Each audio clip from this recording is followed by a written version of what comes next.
Halo semua, saat ini saya merasa tergelitik dengan tulisan berikut yang menunjukkan sifat malaikat.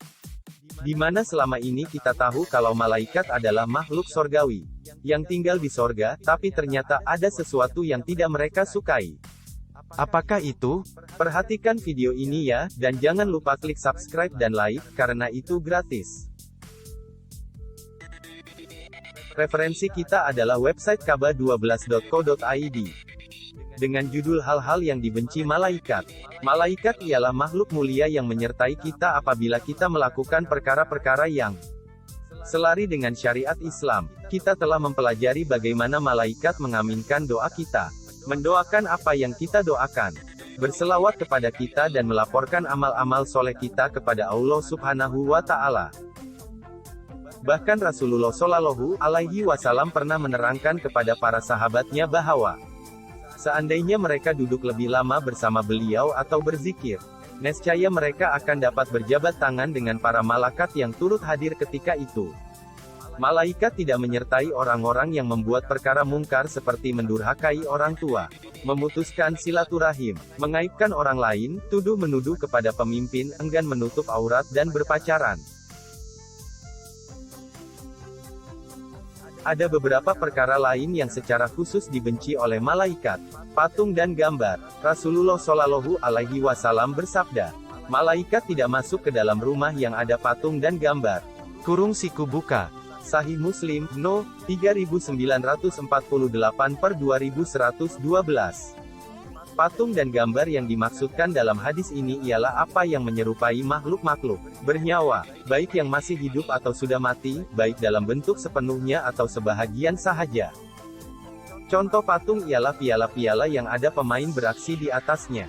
Patung-patung hiasan dan anak-anak patung yang disimpan oleh orang dewasa. Contoh gambar pula ialah lukisan manusia dan hewan, baik lukisan berwarna atau hitam putih. Sama ada yang bergantung di dinding atau sekadar hiasan tirai dan baju. Malaikat tidak masuk kerana mereka membenci patung dan gambar.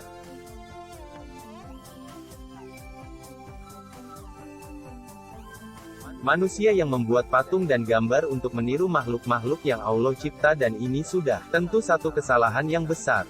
Pengecualian diberikan kepada anak-anak patung yang dijadikan mainan oleh kanak-kanak, bukan orang dewasa. 2. Mulut busuk malaikat terganggu dengan mulut yang berbau busuk. Rasulullah Shallallahu Alaihi Wasallam mengingatkan, sesiapa yang makan bawang merah, bawang putih atau bawang bakung, bebawang yang bunganya warna putih, Crinum devimum, maka jangan sekali-kali dia mendekati masjid kami karena sesungguhnya para malaikat terganggu dengan baunya, sebagaimana juga manusia terganggu dengan baunya. Sahih Muslim, No. 876/564. Oleh itu sesiapa yang makan bawang hendaklah terlebih dahulu membersihkan mulut sebelum memasuki masjid. Agak unik juga ya, kok bisa malaikat membenci bau bawang merah dan bawang putih.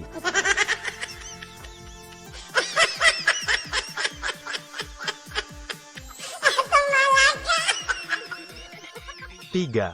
Istri yang enggan bersama suami.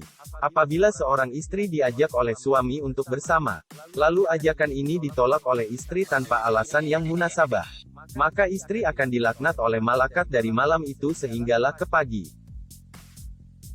Rasulullah Shallallahu Alaihi Wasallam menegaskan, jika seorang suami mengajak istrinya ke tempat tidur untuk berhubungan seks, lalu istri menolak, dan malam itu suami marah kepadanya, maka para malaikat melaknat istrinya sehingga pagi. Kurung siku buka. Sahih Al-Bukhari, No. 2998/3237. Berbeda jika istri memiliki alasan yang munasabah seperti sedang haid atau tidak sehat, maka malaikat akan memaafkannya. Pertanyaannya, apakah malaikat suka mengintip para suami istri yang akan melakukan hubungan seks?